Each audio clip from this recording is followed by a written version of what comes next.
I want to thank Citizens Union for bestowing this great honor on me. I want to thank my co-chairs, the people who answered the call, my friends, to help support and sponsor this evening. Let me begin with someone who I got to know only recently in 2014, but who quickly became a great partner in Homeland Security, public safety. He is, in many respects, himself a public servant.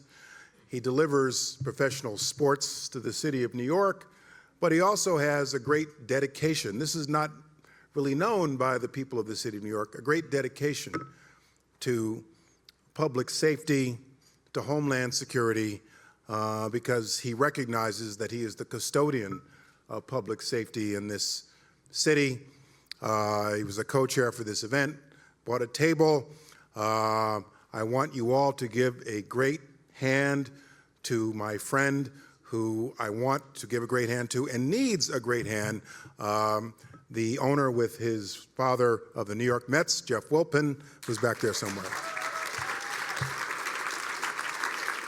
Okay. Jeff, when was the last time anybody clapped for you like that? Okay. I also want to give a shout out to two long-standing clients of mine and of the law firm of Paul Weiss, who I got to know when I was a young lawyer, really over 25 years ago, longer than I've been married, longer than my kids have been alive. John Levin, his wife Betty, Tom Lee, who is here also at my table.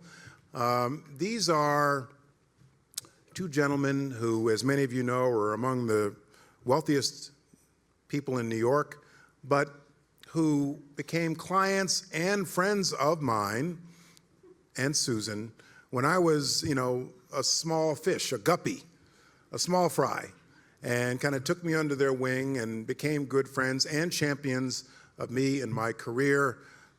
Please give a hand to John Levin and Thomas Lee. Thank you.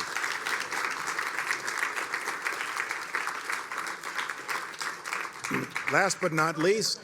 I love Jeh Johnson. Oh, no. The most serious legal problem I've ever had in my life is solved by Jeh Johnson. Thank you.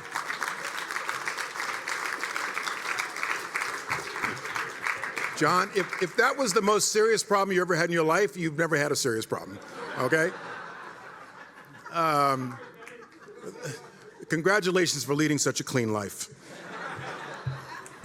And last but not least, you saw him on the video, Chairman of Paul Weiss, my law firm, my private professional practice home, Paul Weiss. We've got a table here, lots of enthusiastic Paul Weiss lawyers here this evening. Give them a big hand. They're very busy. They don't get out much. My former colleagues from the Department of Homeland Security who are here, Paul Rosen, my former chief of staff, Marcia Catrone, our press spokesman, give them a hand, and my own family. My wife, Susan, who has been my partner, my spouse for almost 25 years, my enabler, my champion, who has enabled much of my career, and I'm literally married the girl next door in Wappingers Falls, New York. I've known my wife for over 50 years, if you can believe it.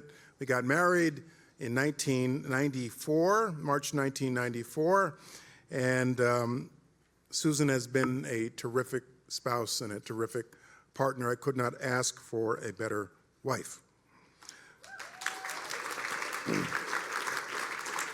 Someone who is not here, who I wish could be here, my son, both my kids, make me immensely proud. My son cannot be here because he is serving our nation in uniform as an ensign in the United States Coast Guard. And my daughter, Natalie, who is here, Many of you met her tonight, who is serving the nation in her own way, in her own respect, by working as a junior production assistant at MSNBC.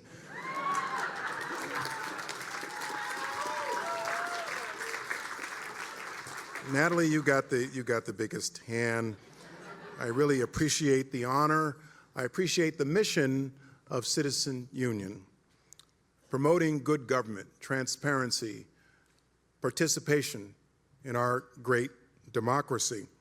I believe in those missions. It's in my DNA. I believe in public service. I believe in good government.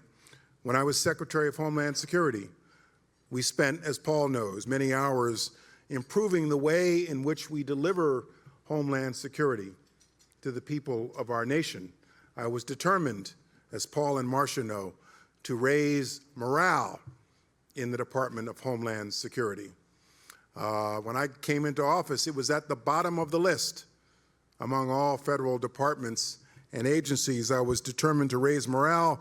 In 2015, I said I would do it if it killed me, and it almost did. One of the things I did to raise morale was to be with the workforce, literally be with the workforce. There's a show, which I've never seen but I've heard about, called Undercover Boss. So one day in March 2016, my front office thought I was a little crazy. I literally put on the badge and the TSA uniform. TSA is part of Homeland Security, and went to BWI and worked the line and passed the bins for passengers to dump their stuff in, have a nice flight, yeah. And for an afternoon, I was a TSO. I was a TSA officer, screening the passengers, welcoming them through, and for an entire afternoon, no one recognized me. No one. Not even the other TSA officers recognized me. Finally, I saw an elderly couple go through the line. The wife was in a wheelchair. They were putting their stuff back together. She was getting back in her wheelchair after they went through security, and I couldn't resist anymore. And I went over to this couple, and they were senior citizens, and I said, "Hi, I'm Jeh Johnson. Do you know who I am?" And the wife said, "Yes, you're Jeh Johnson. You just told me who you are." And I said, "No. You see this patch on my arm? I actually run this entire agency." And I'm not making this up. The lady looked at me and she said, "Well, that's very nice, young man. Congratulations on your promotion. Shouldn't you have an office at this point?" So when I was in office, not many people recognized me. Now that I've left office and I'm on TV occasionally, a lot of people recognize me. In the streets of New York, on the Acela in Washington, D.C. I was at the Bay Street station in Montclair, New Jersey, my hometown, and this fellow looked at me and said, "Has anyone ever told you you look just like Jeh Johnson?" I said, "No, as a matter of fact."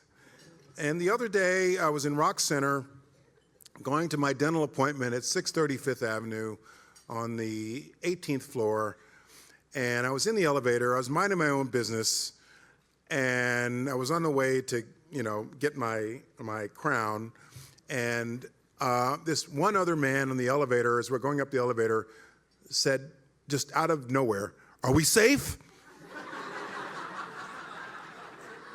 Anybody ever seen Marathon Man? On the way to the dentist? "Are we safe?" And I said something to him that I wanted to say 3 years in office.